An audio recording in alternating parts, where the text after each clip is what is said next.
Boa tarde, pessoal. Muito obrigado pela participação mais uma vez no nosso seminário de análise funcional. E uma obrigada especial hoje ao Vinícius, que vai dar o seminário para a gente hoje. Muito obrigado, Vinícius, por ter aceitado o convite, tá certo? E pode ficar à vontade, então, para iniciar o seminário, Vinícius. Tá. Boa tarde a todos. Agradecer a Elisa aí pelo convite, poder estar falando aqui com vocês hoje. O que eu vou falar hoje é sobre os conjuntos que a gente chamou de conjuntos Almost-Grothendieck em reticulados de Banach, né? Foi uma classe de conjuntos que, junto com o professor Pablo Galindo, a gente introduziu entre reticulados. Bom, aí, aqui como que a gente vai definir a palestra de hoje? Primeiro vamos falar um pouco sobre reticulados, né? Apresentar a definição. Então, um espaço vetorial ordenado, ele é um espaço vetorial real, que ele é munido de uma ordem parcial. E essa ordem parcial ela é consistente com a soma, né? Então, se eu tenho x menor ou igual que y, eu posso somar um vetor que vai preservar a desigualdade. Como eu também posso multiplicar por um escalar real positivo. E aí, num espaço vetorial ordenado, se ele ainda é um reticulado, ou seja, né, se dados dois elementos vão existir o supremo e o ínfimo dentre esses elementos, a gente diz que é um espaço de Riesz. Em particular, num espaço de Riesz, para cada vetor, a gente consegue outros três vetores da seguinte maneira. A gente tem a sua parte positiva, a sua parte negativa e o seu módulo, que são dados da seguinte maneira. A sua parte positiva é o supremo entre x e o vetor nulo, a negativa é o supremo entre menos x e o vetor nulo, e o valor absoluto, ou módulo, é o supremo entre x e menos x. E aí, quando a gente quer considerar norma, né, num espaço de Riesz, a gente tem o conceito de norma de Riesz, que a norma de Riesz ela é consistente com a ordem da seguinte maneira: se o módulo de x é menor ou igual que o módulo de y, então a norma de x é menor ou igual que a norma de y. E aí, se a gente tem que essa norma de Riesz é completa, a gente vai ter um reticulado de Banach. Então, a gente vai estar interessado em reticulados de Banach aqui a princípio. Bom, fixar umas outras notações. É uma sequência, um reticulado de Banach, ela é positiva se cada um dos elementos é positivo, ou seja, eles são maiores ou iguais que zero. Dois elementos são ditos disjuntos se o ínfimo entre o módulo deles é igual a zero. E aí uma sequência ela é dita disjunta se a cada dois elementos dessa sequência eles forem disjuntos. Bom, aqui um exemplo, né? Se eu pegar A um conjunto não vazio, e a gente considera o espaço vetorial das funções reais de A em R, munido da relação de ordem usual, né? Ou seja, a ordem pontual, a gente vai ter que é um espaço de Riesz. E aí, com essa ordem definida para funções reais, né, a gente pode passar, claro, para espaços de sequências também, que vai ser a ordem coordenada a coordenada. E aí a gente vai ter que o LP, o C0, eles são reticulados de Banach usando as normas usuais. Tá? Bom, um outro conceito da classe de reticulados é o conceito de ser Dedekind incompleto, né? Que aí, no caso, um espaço de Riesz, ele vai ser Dedekind completo se todo conjunto ordem limitado por cima tiver um supremo, né? Um conjunto ordem limitado por cima por exemplo, A é ordem limitada por cima se existir algum vetor que é maior ou igual que todos os elementos desse conjunto. Então, ele vai ser ordem limitada e, no caso, todo conjunto ordem limitada vai ter supremo. E, nesse caso, a gente diz que o espaço é Dedekind incompleto. Alguns exemplos, né? O C de 0,1 e o C, que é o reticulado das sequências reais convergentes, eles não são Dedekind incompletos. Por outro lado, a gente tem que os LPs e o C0 são Dedekind incompletos.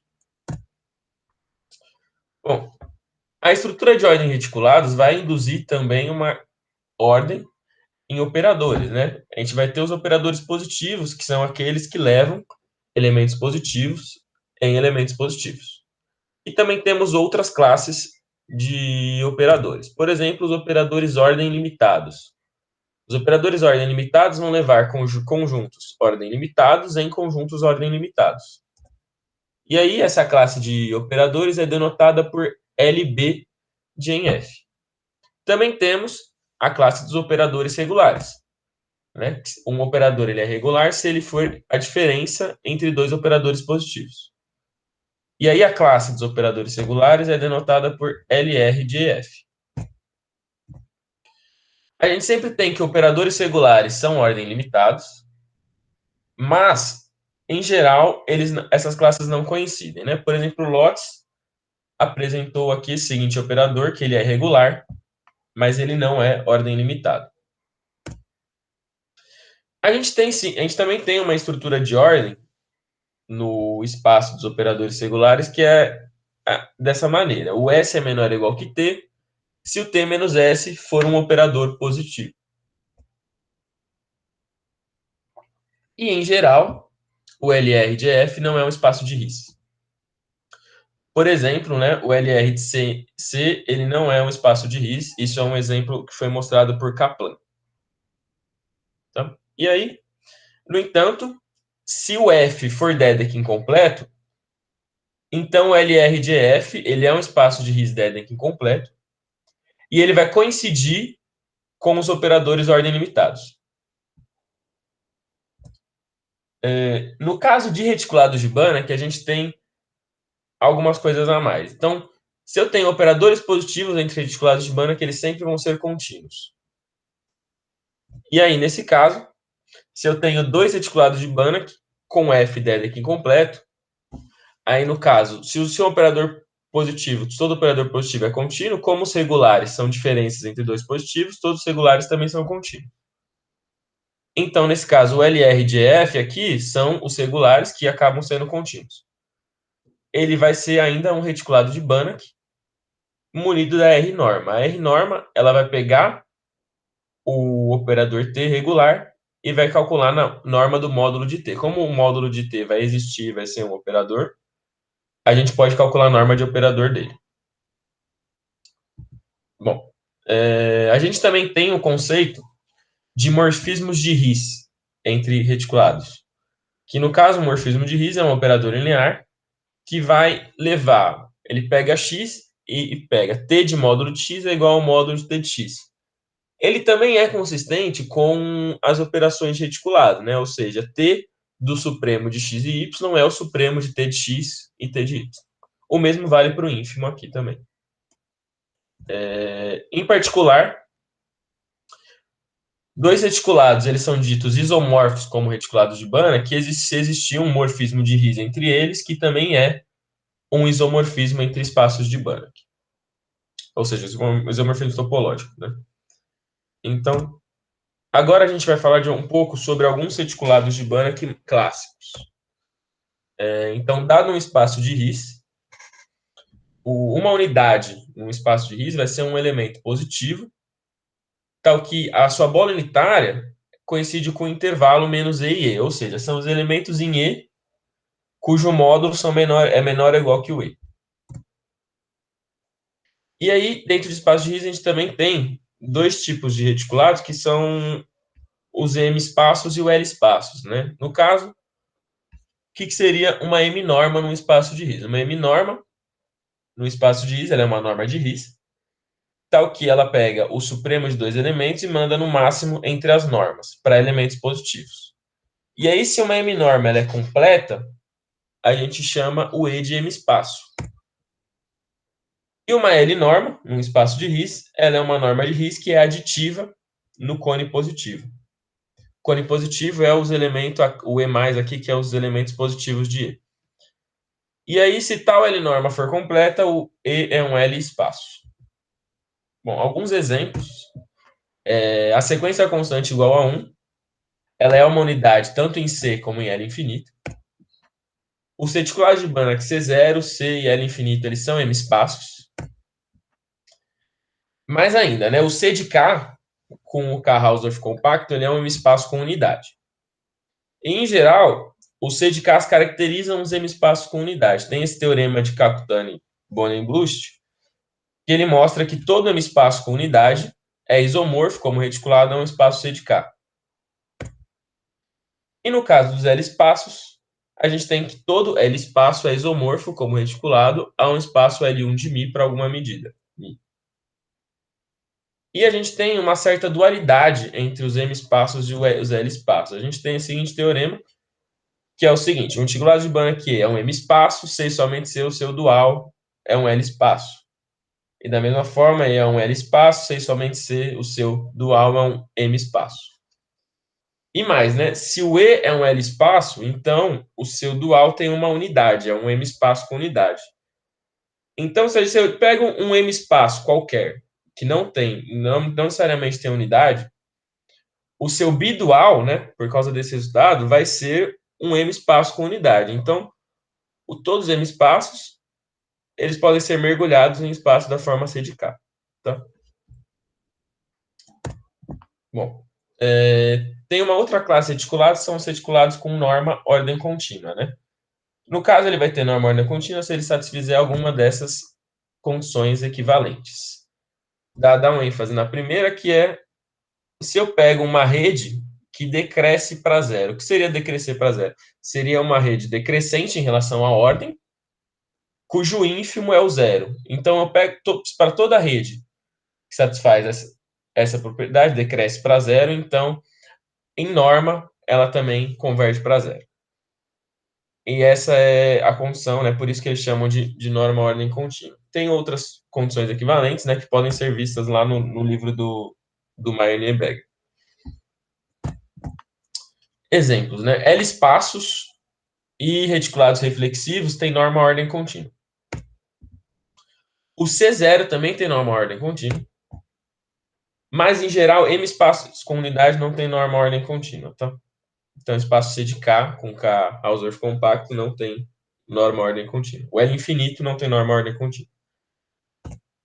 E mais a respeito desse reticulado de Banach clássico podem ser encontrados nos livros, esses dois livros, o do Aliprantz, do Birkinshaw e do Meyerbeer. O Meyerbeer, o capítulo 2 é chamado de reticulados de Banach clássico. Então lá a gente tem diversos outros tipos de reticulados de Banach. Eu só mencionei aqui alguns que eu vou usar durante a apresentação. Agora a gente vai falar sobre a propriedade D. A propriedade D é uma propriedade que me despertou bastante interesse, acho que lá em maio do ano passado, e eu fiquei bastante tempo estudando ela durante esse último ano aí. Então, primeiro, uma motivação da propriedade D. Tem esse teorema que diz o seguinte: se eu tenho uma sequência disjunta que converge fraco para zero, no reticulado de Banach, então o módulo dessa sequência também converge fraco para zero. Mas isso não acontece com a topologia fraco-estrela no dual de um reticulado. E a gente tem esse seguinte contra-exemplo. A gente pega essa sequência no dual de C, ela converge fraco-estrela para zero, ela é disjunta, mas o módulo dela, aplicado em E, que é a sequência constante igual a 1, é sempre igual a 2. Então, o módulo de Fn não converge fraco-estrela para zero. Bom, em 2013, Shen Shenjin mostrou que se E é Dedekind completo, então satisfaz a propriedade, né? Se eu pego uma sequência disjunta que converge fraco-estrela para zero no dual de E, o módulo dessa sequência vai convergir fraco-estrela para zero, né? Ainda quando os autores demonstraram esse resultado, não existia essa nomenclatura de propriedade D. Né? A propriedade D aparece com Elbor, que ele diz que um reticulado de Banach tem a propriedade D se ele satisfaz isso. Toda sequência disjunta e fraco-estrela nula, o módulo dela vai convergir para zero. Tá. E aí a gente tem, claro, os exemplos que os Dedekind incompletos satisfazem essa propriedade. Bom, foi a primeira vez que apareceu a definição dessa propriedade, mas outros autores já haviam estudado reticulados com essa propriedade sem usar a nomenclatura. Vinuk, em 2013, e em outro trabalho, Mashraf, Elbor e Mussai estudaram essa propriedade com maior profundidade. Aqui eu tenho as referências. Alguns exemplos, né? A gente já viu reticulados de Banach completos têm a propriedade D. E Vinuk, mostrou o quê? Que o quociente L infinito por C0 tem essa propriedade, mas não é Dedekind completo, tá? Então, temos reticulados que têm essa propriedade que não são Dedekind completos. E aqui tem um trabalho em conjunto com a Mary Lilian, que está no arquivo, onde a gente estudou a propriedade D e viu a propriedade D também em relação com os operadores ALCC em reticulados de Banach. Tá? Agora a gente vai fixar algumas notações, porque, bom, eu vou falar de propriedade de Grothendieck em reticulados de Banach. Então, algumas notações. X e Y vão ser sempre espaços de Banach. E e F reticulados de Banach. Então, né, a propriedade de Grothendieck usual em espaços. X tem a propriedade de Grothendieck se toda sequência que converte fraco estrela para zero no seu dual converte fraco para zero. Exemplos, né, os espaços reflexivos. E, além disso, Grothendieck mostrou que todo M-espaço completo com unidade, M-espaço Dedekind completo com unidade, tem a propriedade de Grothendieck. Por exemplo, o L infinito, né? E aí, nesse caso, são os C de K, onde K é extremamente desconexo. E aí, no contexto de reticulados, a gente tem duas propriedades do tipo Grothendieck, né? Que é, no caso, considerar sequências disjuntas ou sequências positivas. Vinuk, em 2013, apresentou a primeira, que é E tem a propriedade de Grothendieck positiva se toda sequência positiva que converge fraco para zero no seu dual vai convergir fraco para zero. E aí, se eu considero sequências disjuntas ao invés de considerar sequências positivas, a gente tem a propriedade Grothendieck fraca, que é se toda sequência disjunta que converge fraco estrela para zero no dual de E vai convergir fraco para zero. Essas duas propriedades são disjuntas, né? É natural em reticulados a gente transferir algumas propriedades usuais em espaço para o reticulado usando sequências positivas ou sequências disjuntas, né? Por exemplo, a propriedade de Schur positiva. A propriedade de Schur é se toda sequência converge fraco num espaço, ela vai convergir em norma. No caso de reticulados, a gente adiciona a condição de ser positiva e surge a propriedade de Schur positiva. No caso da propriedade de Schur positiva, eu posso trocar a sequência ser positiva pela sequência ser disjunta, que é uma condição equivalente, né? Que está lá no... Tem um survey do Vinuk que ele mostra isso. Mas no caso da propriedade de Grothendieck, não. A gente vai ter duas propriedades diferentes. Então, aqui alguns exemplos, algumas observações e exemplos. Se E tem a propriedade de Grothendieck, então ele tem tanto a fraca como a positiva. Agora, e a gente também tem que a propriedade de Grothendieck fraca implica na propriedade D. Tá? A propriedade de Grothendieck fraca implica na propriedade D. E aqui um exemplo, né? O Vinuk mostrou que C, o reticulado C, tem a propriedade de Grothendieck positiva, mas ele não tem a propriedade de Grothendieck fraca. E por outro lado, Mashraf mostrou que todo L espaço tem a propriedade de Grothendieck fraca. Então, em particular, o L1 tem a propriedade de Grothendieck fraca, mas o L1 não tem a propriedade de Grothendieck positiva, como o Vinuk mostrou. Então, essas duas propriedades são disjuntas. E aí, aqui o C0 é um exemplo de um reticulado que não satisfaz nem a propriedade de Grothendieck fraca, nem a propriedade de Grothendieck positiva. Aqui é uma proposição de Mashraf, que eles mostraram que eles deram condições para que a fraca implicasse na positiva e para a positiva implicar na fraca. Então, primeiro, se E tem a propriedade D e a propriedade de Grothendieck positiva, então E tem a propriedade de Grothendieck fraca. Ou se o dual de E tem norma ordem contínua, e se E tem a propriedade de Grothendieck fraca, então E tem a propriedade de Grothendieck positiva. Eles ainda mostraram que se E' é separável e não contém cópia de L1, então E tem tanto a propriedade de Grothendieck fraca como a propriedade de Grothendieck positiva. E está aqui a referência do trabalho desses autores, onde eles definem a propriedade de Grothendieck fraca e mostram esses resultados. Agora, vamos falar sobre os conjuntos Almost-Grothendieck, né? Começar com a motivação. Da mesma forma que a gente pega propriedades em espaços e leva para reticulados, a gente também consegue fazer isso com classes de conjuntos em espaços. Então, vamos recordar o que é um conjunto Selimited. Um conjunto Selimited, se para toda a sequência que converge fraco, estrela para zero no dual de x, ela tem que convergir uniformemente para zero sobre os elementos de A. Ou de maneira equivalente, se eu pego um operador, se para todo operador linear contínuo de x em C0, T de A é relativamente compacto.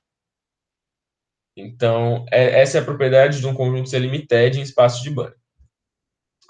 Se agora eu pego essa segunda condição, e ao invés de considerar ser relativamente compacto, eu considero ser relativamente compacto na topologia fraca, a gente tem a classe dos conjuntos Grothendieck, né? E essa classe foi apresentada por Leung, eu acho que eu não coloquei a referência aqui, mas ela se chama conjuntos Grothendieck porque eles caracterizam a propriedade Grothendieck, né? No seguinte sentido: X tem a propriedade Grothendieck, se e somente se a sua bola unitária é um conjunto Grothendieck.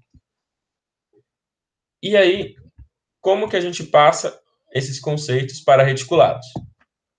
Em 2014, o Shen e o Ji, eles apresentaram a definição de conjuntos almost limited, né?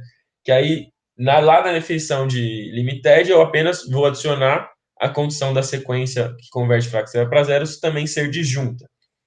E aí a gente tem uma classe de conjuntos que é maior do que a classe dos conjuntos limited, né? Por exemplo, a bola do L infinito, ela é almost limited, que não é limited.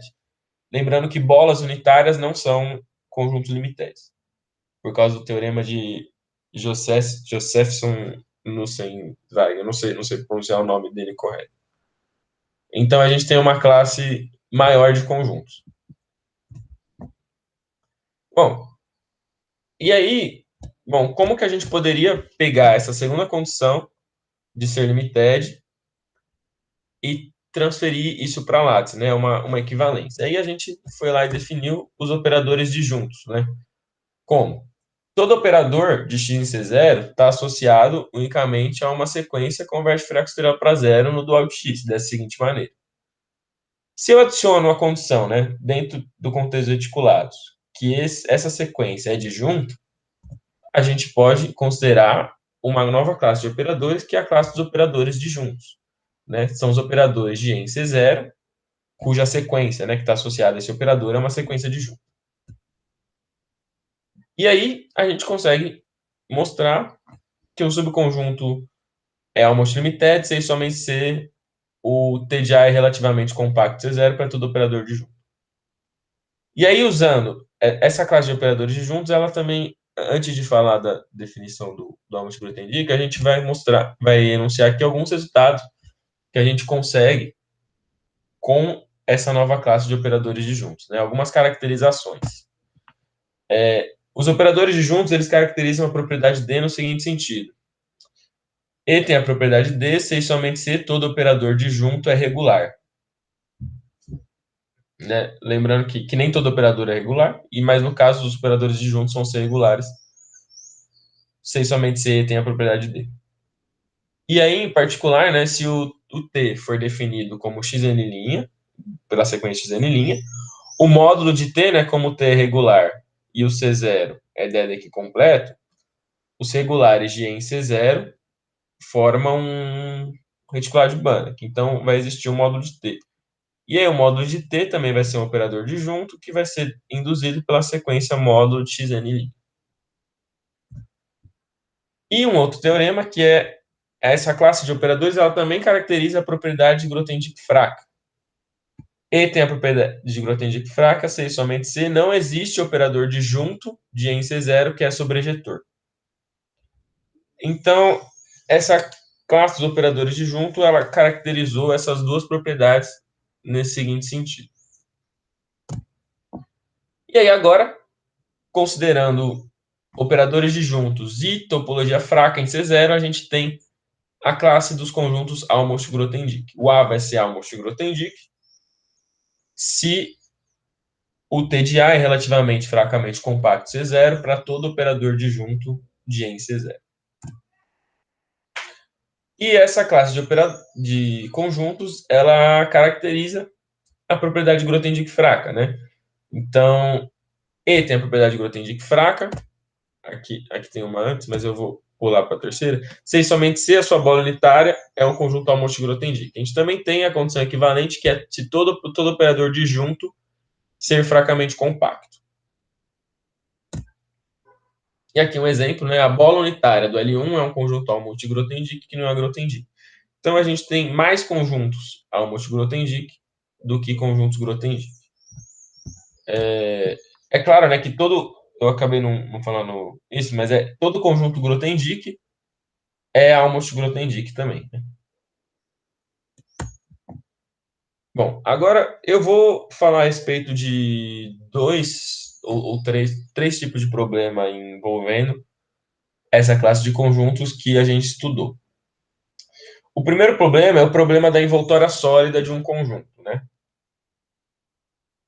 Dá num conjunto, num reticular de Banach, a gente tem a sua envoltória sólida, que é o conjunto dos elementos em E, tal que existe um elemento em A, que é maior em módulo que esse elemento em E. Então, o problema da envoltória sólida seria: se A é Almost-Grothendieck, será que a sua envoltória sólida é Almost-Grothendieck? Né? E a gente tem que isso não acontece, né? Em geral. O conjunto unitário E, em C, ele é Almost-Grothendieck, mas a sua envoltória sólida, que vai coincidir com a bola unitária, não é Almost-Grothendieck. E aí a gente foi buscar condições, né, tentar estudar quando que isso podia acontecer. Quando será que a envoltória sólida de um conjunto vai ser Almost-Grothendieck? E aí, se o E tem a propriedade D, eu pego um conjunto A em E, o módulo desse conjunto, ou seja, que é o módulo de cada um dos elementos, ele é Almost-Grothendieck, se somente se a sua envoltória sólida é Almost-Grothendieck. Né? E aqui, vou fazer uma parte da demonstração. Né? Um dos lados, como o módulo de A está contido na sua envoltória sólida, e a envoltória sólida é Almost-Grothendieck, então o módulo de A também é Almost-Grothendieck. Em particular, subconjuntos de Almost-Grothendieck são Almost-Grothendieck. E aí, o outro lado. Se eu suponho que o módulo de A é um Almost-Grothendieck, eu vou mostrar que a sua envoltória sólida também é. Então, eu pego um operador disjunto. Como o E tem a propriedade D, a gente tem que o módulo de T é um operador disjunto, né? Aquele teorema que eu enunciei antes. Isso vai implicar que o módulo de T leva o módulo de A num conjunto relativamente fracamente compacto em C0. E aí, como o C0 tem norma-ordem contínua, né, em reticulados com norma-ordem contínua, a envoltória sólida de conjuntos que são positivos, que no caso o módulo de T de A aplicado em módulo de A é positivo, que são relativamente fracamente compactos, a envoltória sólida também é relativamente fracamente compacta. Então, a envoltória sólida desse conjunto vai ser relativamente fracamente compacta. Mas como o T aplicado na envoltória sólida é um subconjunto do módulo de T aplicado em módulo de a gente vai ter que a T da envoltória sólida é relativamente fracamente compacto, e daí a gente conclui que a envoltória sólida ela é Almost-Grothendieck. Tá? Como consequência desse resultado, né, se eu pego dentro de um reticulado com a propriedade D e eu pego conjuntos cujos todos os elementos são positivos, né, esse conjunto vai ser Almost-Grothendieck, se somente se a envoltória sólida é Almost-Grothendieck. Aí a gente foi buscar tentar estudar o outro problema, né? Esse aqui é o corolário que eu acabei de falar. Se o A é positivo, então é Almost-Grothendieck, então essa envoltória sólida também é. A gente foi tentar encontrar condições para que A Almost-Grothendieck implique módulo de A Almost-Grothendieck. Infelizmente, a gente tem que impor muitas condições sobre o E para que isso acontecesse, né? A gente precisa supor que o E tem norma-ordem contínua, que todo conjunto Almost-Grothendieck seja relativamente fracamente compacto e que as operações de reticulado em E sejam sequencialmente fracamente contínuas. Ou seja, se eu pego o xn convergindo para zero, então o módulo xn converge fraco para zero. E aí, nesse caso, o A Almost-Grothendieck vai implicar que o módulo dele é Almost-Grothendieck e, pelo teorema, a sua envoltória sólida também. O C0 satisfaz todas essas condições, tá? O C0 satisfaz todas essas condições, mas são muitas condições que a gente tem que impor para que isso aconteça. Bom, agora eu vou falar de outro tipo de problema, que é o problema do operador dominado. Como que é o problema do operador dominado? Não. Antes de falar do operador dominado, eu vou falar sobre operadores Almost-Grothendieck. Um operador ele é Grothendieck se ele leva a bola unitária num conjunto Grothendieck, né? Ou de maneira equivalente, se para toda sequência em Y' que converge fraco estrela para zero, o T' vai levar o YN' numa sequência que converge fraco para zero em X'. E aí a gente ao considerar sequências disjuntas no YN', no F', a gente tem os operadores Almost-Grothendieck, que eles vão levar sequências sequências disjuntas que convergem fraco estrela para zero no F' em sequências que convergem fraco para zero em X'. E a gente consegue caracterizar esses operadores pela classe dos conjuntos Almost-Grothendieck. T é Almost-Grothendieck, se e somente se ele leva a bola unitária no conjunto Almost-Grothendieck. E, por exemplo, a gente tem que o operador identidade em L1, ele é Almost-Grothendieck, mas não é Grothendieck. Se eu chamar de G, esse G, a classe dos operadores Almost-Grothendieck, de X em F. Então, o G, ele é um subespaço fechado do espaço dos operadores lineares contínuos de X em F, que também é fechado por composição pelo lado direito. Ou seja, se eu pego T de X em F, Almost-Grothendieck, e S de Y em X, um operador linear contínuo, então a composição T bola S de Y em F vai ser Almost-Grothendieck. Se eu componho pelo outro lado, eu não tenho que o operador vai ser Almost-Grothendieck, né? Por exemplo, o L1 ele não tem a propriedade de Grothendieck positiva. Então, vai existir um operador positivo de L1 em C0 que não é fracamente compacto. E, portanto, né, ele vai levar a bola unitária de L1 em C0 não é um Almost-Grothendieck, né? Eu acabei não falando, mas a classe dos conjuntos Almost-Grothendieck em C0 coincide com os fracamente compactos. Então, o T ele não é Almost-Grothendieck. E aí aqui o operador identidade do L1 ele é Almost-Grothendieck, mas se eu componho aqui T bola a identidade é igual a T, que não é Almost-Grothendieck. Então, a composição não é fechada o G não é fechado por composição pelo lado esquerdo. Tá?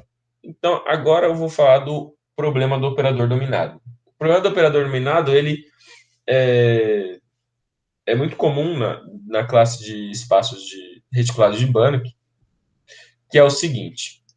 Se eu tenho um operador positivo, que é dominado por um outro operador, que ele ser dominado significa ser o S menor ou igual que T. E esse T satisfaz alguma propriedade? Será que o S também tem essa propriedade? Digamos, qual poderia ser o T ser compacto, poderia ser T fracamente compacto ou completamente contínuo, né? Esse é um problema que já foi estudado para diversas classes de operadores, né? Em particular para compacto, fracamente compacto, completamente contínuo.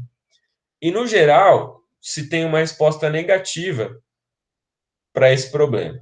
No geral, se tem uma resposta negativa, aí vai lá e se busca condições sobre E em F para que o problema do operador dominado tenha uma resposta positiva.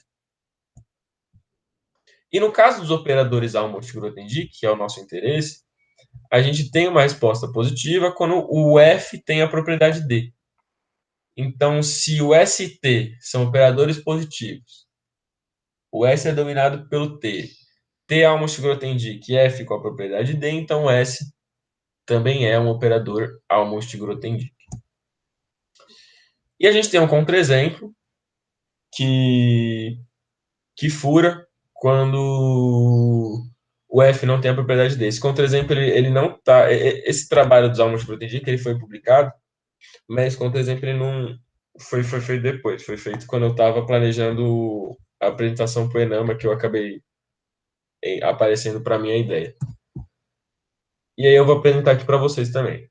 Um operador positivo de L1 e C, a gente vai definir esse operador da seguinte maneira, né? Vai pegar uma sequência da L1 e manda na soma dela, e aí o E é a sequência constante igual a 1, né? Esse operador, ele tem posto finito, e em particular ele vai ser almost Grothendieck. E aí a gente vai construir um operador positivo, S, que é menor ou igual que T, e que não é almost Grothendieck. Lembra? Então, eu vou lá e pego. Lembra que o C, ele não tem a propriedade D, né? Por causa exatamente dessa sequência.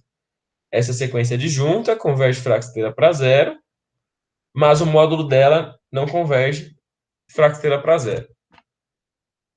E aí eu vou considerar o operador disjunto de 100 C zero induzido por essa sequência. A gente tem essa seguinte sequência em C0 que não admite subsequência fracamente convergente, ou seja, o conjunto YN não é relativamente fracamente compacto.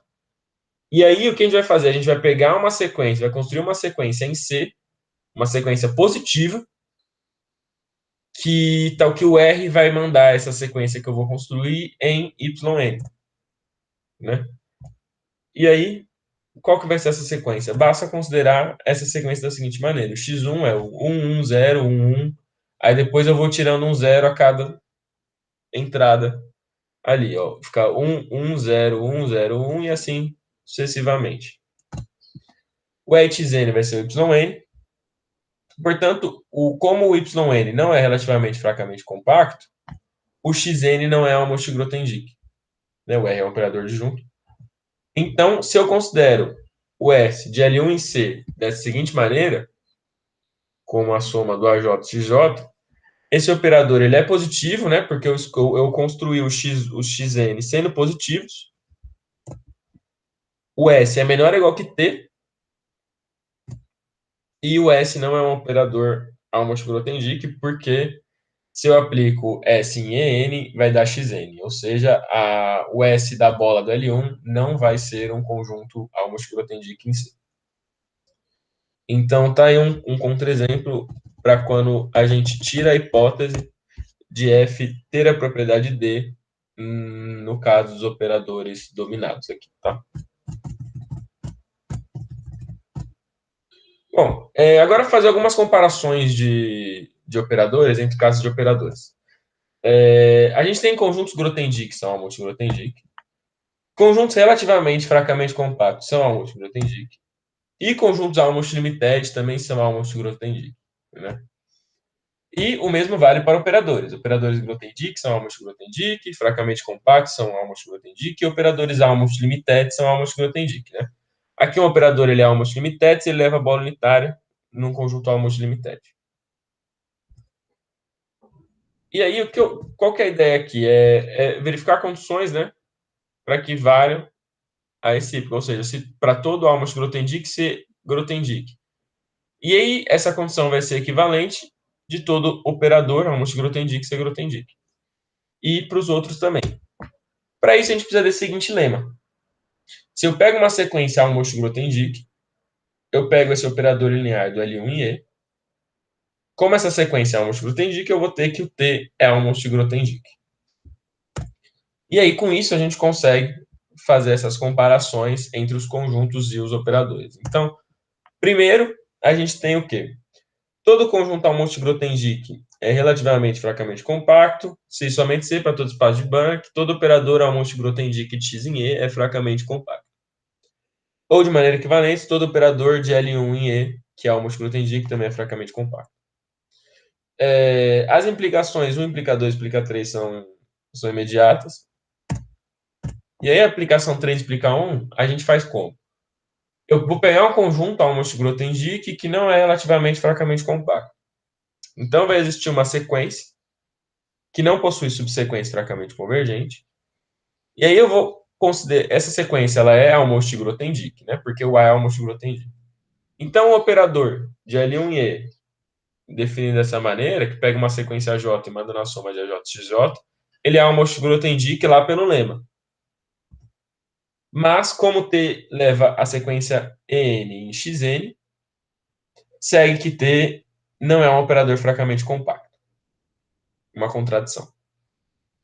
E, bom, para quais exemplos de reticulado satisfazem essa condição? A gente tem que o C0 satisfaz as condições desse teorema. Ou seja, a classe dos conjuntos Almont-Grothendieck em C0 coincide com a classe dos relativamente fracamente compactos. Agora, para fazer isso com os conjuntos Grothendieck, a gente também tem um resultado semelhante. Todo conjunto Almont-Grothendieck é Grothendieck, C e somente C, para todo espaço de Banach, todo operador Almont-Grothendieck de X em E é Grothendieck. C e somente C, todo operador Almont-Grothendieck de L1 e E é Grothendieck. E aqui, de novo, 1 implica 2 implica 3 é ok. E a gente faz o 3 implica 1. E aí pega como? Pega A, um conjunto Almont-Grothendieck, que não é Grothendieck. Então, vai existir um operador linear contínuo de E em C0. Então, que o S de A não é relativamente fracamente compacto em C0. Né? Como A a gente supôs Almont-Grothendieck, esse operador não pode ser disjunto, em particular. Mas isso não é tão relevante na demonstração. Mas e daí, isso aí vai significar que vai existir uma sequência em A, tal que o S de Xn não admite subsequências fracamente convergentes C0. Eu vou lá e vou definir o operador de L1 e E associado a essa sequência, né? Que é um operador Almont-Grothendieck, porque a sequência é Almont-Grothendieck. Então, lá pelo lema, esse operador é Almont-Grothendieck, mas esse operador não é Grothendieck, porque ele leva a sequência unitária canônica em Xn, e a sequência Xn não é Grothendieck. E aqui também temos que o C0 satisfaz as condições desse teorema. Bom, agora no caso dos conjuntos Almost-Limited, a gente também tem um teorema parecido, onde 1 implica 2 implica 3 também é fácil, 3 implica 1, e aí segue a mesma ideia. Então eu pego um conjunto Almost-Grothendieck que não é Almost-Limited. Então vai existir uma sequência disjunta em E' que não converge uniformemente para zero em A. Sem perder a generalidade, a gente pode supor que existe um epsilon maior que zero, uma sequência em A, tal que o módulo de xn' aplicado em xn é maior ou igual que epsilon em módulo para todo n. E aí, o que eu vou pegar? Se eu pego o operador associado a essa sequência, de L1 e ele é Almost-Grothendieck lá pelo lema. Mas ele não é Almost-Limited, né? Primeiro a gente mostra que seu adjunto é dessa maneira, e daí vai seguir que o T' aplicado em xn' é maior ou igual que epsilon para todo n, né? Também, de maneira equivalente, o T ele é Almost-Limited se para toda sequência adjunta que converte fraxteira para zero no dual do contradomínio, o T' tem que mandar uma sequência converge em norma. Então, a gente chegou na contradição, esse operador não é Almost-Limited. Aqui, nesse caso, a gente tem mais exemplos que satisfazem essa equivalência de conjuntos, né? Por exemplo, reticulados de Banach com unidade e com a propriedade D satisfazem as condições do teorema. Então, a gente tem, por exemplo, o E', onde o E é um L espaço, vai satisfazer as condições. E o L infinito de L2M, que é o também conhecido como o dual do espaço de Stigl, né? O dual do espaço de Stigl vai satisfazer, ele é DD completo, tem a propriedade D com unidade, então ele também satisfaz as condições. Ou seja, todo Almost-Limited e Almost-Grothendieck são equivalentes. E bom, agora o que acontece lá se, ao invés de considerar operadores disjuntos, eu considero operadores positivos? Isso vai implicar que a gente vai ter uma nova classe de conjuntos que vai estar relacionada à propriedade Grothendieck positiva. Né? Os Almost-Grothendieck estavam relacionadas com a propriedade Grothendieck fraca. Então, o A numa reticulagem de Banach, ele é chamado positive Grothendieck, se o TDA é relativamente fracamente compacto para todo operador positivo de NC0. E aqui alguns exemplos, né? Os conjuntos Grothendieck e os conjuntos fracamente compactos são positive Grothendieck. A classe dos conjuntos positive Grothendieck em C0 coincide com os relativamente fracamente compactos, em particular com os Almos Grothendieck. E a gente tem a caracterização, né? E tem a propriedade Grothendieck positiva, se somente se a sua bola unitária é um conjunto positivo Grothendieck. E aqui uma proposição, né? A gente estudou o problema da envoltória sólida para usar o Grothendieck e a gente precisava que o espaço tivesse a propriedade D para valer lá que o módulo de um conjunto é o Grothendieck, se somente se a sua envoltória sólida é o Grothendieck. No caso dos positivos Grothendieck, a gente não precisa supor que a sua envoltória, que o conjunto tem a propriedade D, então vale em geral para reticulados. O módulo é positivo Grothendieck, se somente se a sua envoltória sólida é positivo Grothendieck. E no caso dos operadores dominados, né, se eu considero uma classe de operadores associadas a esse conjunto, a esses conjuntos positivo Grothendieck, né, o problema do operador dominado vai ser satisfeito sempre. Então a gente também não precisa supor a propriedade D nesse caso.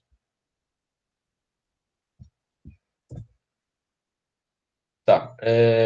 Para terminar, eu vou falar um pouco sobre a preservação desses conjuntos via operadores lineares, né? Os operadores Grothendieck, eles são preservados por operadores lineares contínuos, ou seja, se há um conjunto Grothendieck e T é um operador contínuo entre espaços de Banach, então o T de A é um conjunto Grothendieck. Isso não acontece para os conjuntos Almont-Grothendieck, né? Será que eles vão ser preservados? Isso não acontece, né? Se eu pego aquele operador de L1 em C0 que não é fracamente compacto, né? Ele positivo, esse operador é positivo, ele existe porque o L1 não tem a propriedade Grothendieck positiva. Então, se eu pego esse operador, com a bola do L1, ela é Almont-Grothendieck. Mas como em C0 os Almont-Grothendieck coincidem com os fracamente compactos, o T do B de L1 não é relativamente fracamente compacto, ele não vai ser Almont-Grothendieck. Então, esse operador ele não vai preservar os conjuntos Almont-Grothendieck. Tá? Então, conjuntos Almont-Grothendieck não são preservados por operadores lineares contínuos. Já os conjuntos positivo-Grothendieck, né, eles vão ser preservados por operadores positivos. Então, se eu tenho T de em F, um operador positivo, o A, um positivo Grothendieck, e o T de A também é positivo Grothendieck em F. E é uma pergunta, né? No caso de polinômios positivos em reticulagem de Banach, será que polinômios positivos preservam esses conjuntos? E aí isso não acontece. Se eu pego o polinômio positivo 2 homogêneo de L2 em C0, esse polinômio aí, a bola unitária do L2, né? O L2 é reflexivo, então ele é Grothendieck.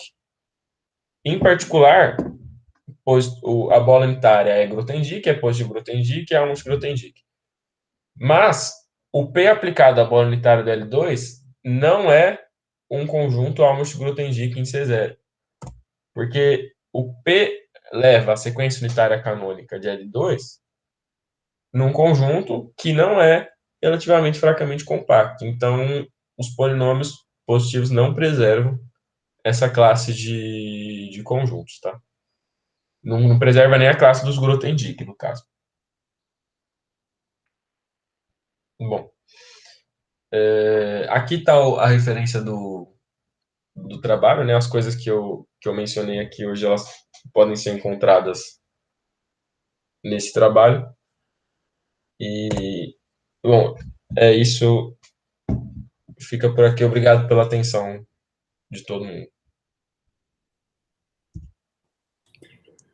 Muito obrigada, Vinícius. Bem, primeiro, parabéns aí pela palestra. É um tema bastante interessante, né? E a gente vê que vão surgindo conceitos novos e os conceitos, né, vão se relacionando. Bem interessante o tema. Muito obrigada, Vinícius. E vou abrir agora então para perguntas, pessoal. Alguém gostaria de fazer alguma pergunta para o Vinícius? Algum comentário?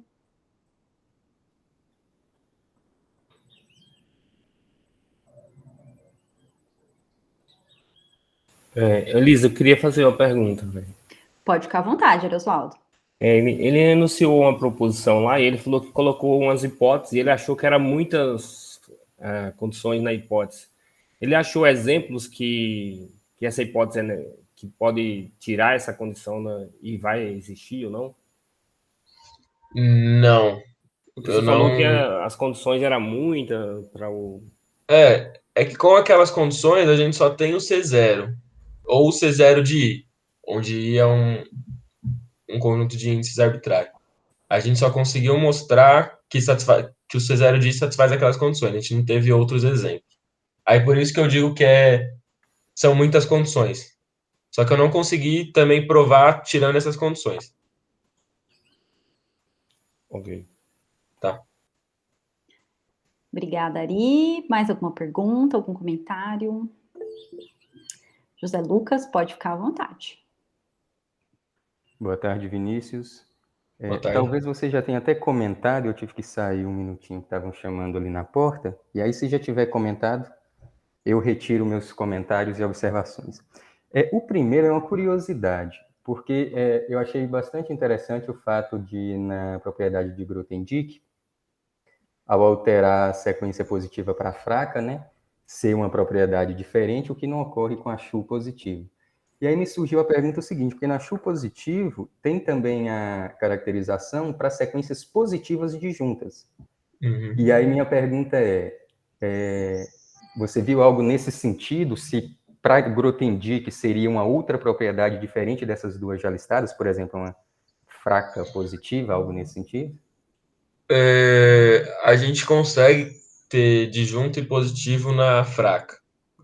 Porque o disjunto positivo vai ter a propriedade D. Porque a propriedade de Grothendieck fraca implica na propriedade D. E a propriedade D vai implicar que o módulo vai convergir também. Aí, nesse caso, vai poder trocar. Mas... Só que elas não voltam, né? Não dá para fazer para positivo. Entendi. O segundo é apenas um comentário que, como você falou de envoltória sólida, Grothendieck, e aí me veio na cabeça um resultado que é o seguinte. Grothendieck provou que todo subconjunto compacto em norma em um espaço de Banach, ele está contido na envoltória convexa de uma sequência nula em norma. E aí o Dowling, junto com outros matemáticos, eles vieram trabalhando nesse sentido. Eles trabalharam uma vertente fraca, que inclusive caracteriza a propriedade de Shu em espaços de Banach, e todo espaço de Banach ele tem a propriedade de Shu, se para todo subconjunto fracamente compacto está contido na envoltória convexa de uma sequência fracamente nula. E também trabalharam com outras topologias nesse sentido. E aí, nessa vertente de envoltória sólida, conjunto sólido, sequência disjunta, você já viu algo nesse sentido ou não? Não. Eu não conhecia essa definição aí que você tinha acabado de comentar. Mas é um artigo, eu particularmente achei ele muito bonito, do Dowling, acho que é de 2003, e é um resultado que caracteriza a propriedade de Shu, é um resultado muito forte, muito técnico a demonstração. Mas aí você falando de envoltória sólida, de conjuntos sólidos, me veio isso na cabeça, mas não sei também se seria algo interessante, mas os nomes me fez recordar esse resultado. E uma outra coisa, eu me senti representado quando você também não conseguiu falar o teorema de Josephson-Nissen-Weyl, porque Geraldo passou uma semana me ensinando a pronunciar o nome do Nissen-Weyl. Eu acho que é mais ou menos assim. Mas é isso, parabéns pela apresentação, gostei bastante. Obrigado. Pode ficar à vontade, Geraldo. Obrigada, Zé Lucas. Obrigado, Elisa. Muito bom, Vinícius, muito bom o seu seminário. Prefiro chamar de seminário do que de palestra, né? Muito bom. Os resultados também muito bons, né? E a sua apresentação também. Eu fiquei um pouco na dúvida da sua resposta da pergunta do Zé Lucas. Tá? Sobre a história de ser equivalente ou não, pedir só positiva e positiva disjunta, né? Ou só disjunta e positiva disjunta. Tá? Você falou que vale de um lado e não vale do outro, eu não entendi. Não vale a volta?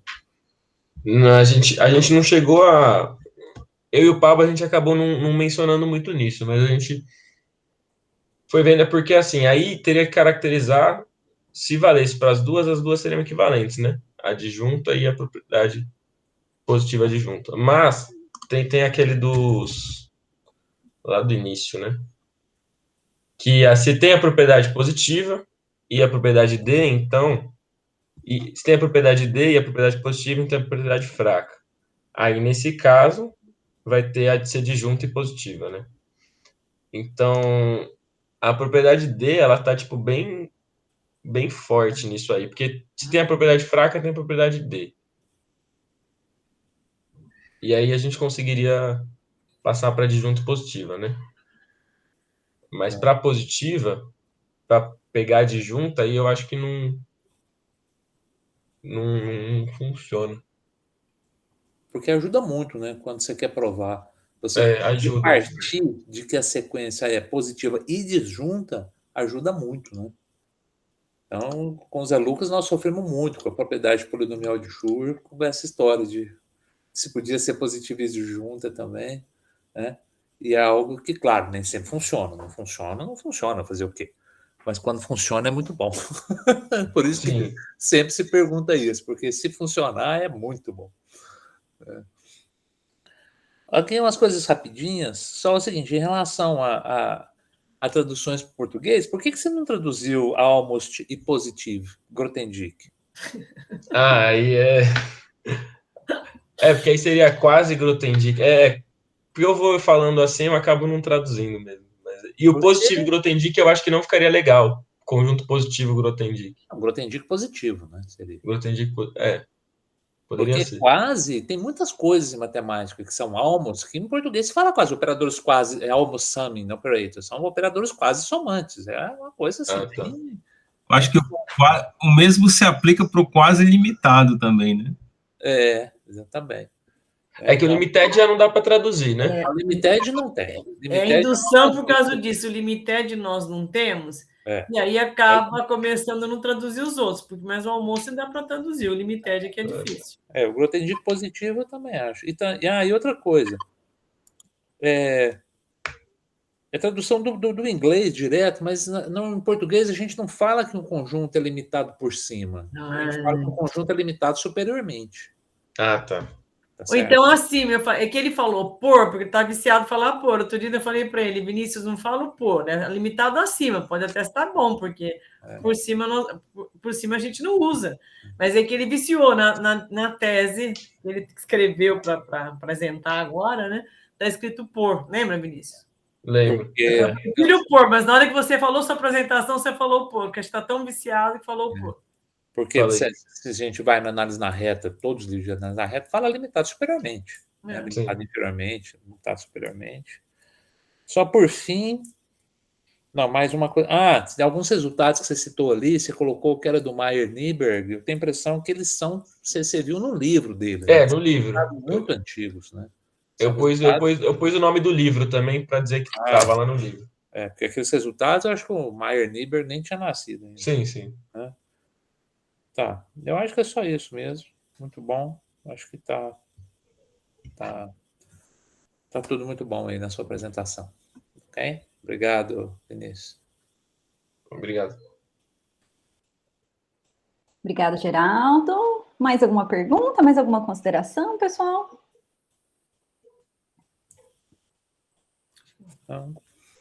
Eu só queria falar só rapidinho, Elisa. Claro. Aproveitar a palestra do Vinícius, né? Quando eu lembro de uma...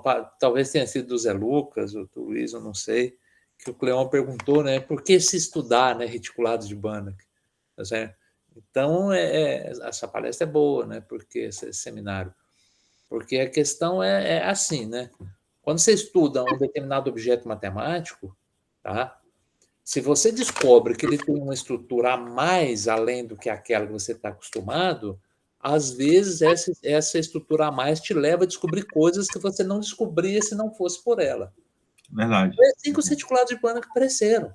Tá certo? Você estudava os espaços de Banach. Aí as pessoas começaram a perceber que a maioria dos espaços de Banach, principalmente daqueles que a gente estuda todo dia, C0, L1, LP, L infinito, C de K, LP grande, LP pequeno, espaço com base de Schauder incondicional, todos eles têm uma estrutura de ordem natural. Então, por que não explorar essa estrutura de ordem natural? Tá certo? E aí, explorando essa estrutura de ordem desses espaços clássicos, passou-se para o caso abstrato, né? E mesmo nos casos clássicos, se descobriu um monte de coisas sobre esses espaços usando a estrutura de ordem. Que se não usasse a estrutura de ordem, você não descobriria. Então, é uma coisa assim, meio que são tantos exemplos clássicos que têm essa estrutura que não pode ser coincidência, né? Essa estrutura está tendo um papel importante na estrutura dos caras, né? E aí a teoria mostrou que, de fato, muito se descobre desses espaços explorando essa estrutura de ordem, né? Que é dos reticulados. Né? Então, só para pontuar isso aí, né? que ficou meio de pendurado aí no seminário passado. Aí é bom que a gente vai fechando as pontas, né, dos seminários. É muito bom. Tá bom, terminei. Muito bom, ótimo comentário, Geraldo. É verdade. Mais algum comentário, pessoal? Mais alguma consideração? Não? Bom, se não houver, eu agradeço mais uma vez ao Vinícius pela disponibilidade em dar esse seminário para a gente. Mais uma vez, muito obrigada, então, Vinícius, e parabéns pela apresentação, né? Super bem estruturado, deu para seguir bem a linha do que você ia pensando, né? Caminhando, muito bom. Muito obrigada. E muito obrigada a todos mais uma vez pela presença. Vai tirar a foto? Vou tirar a foto. Calma aí, deixa eu parar de gravar, só que daí é mais fácil para cortar.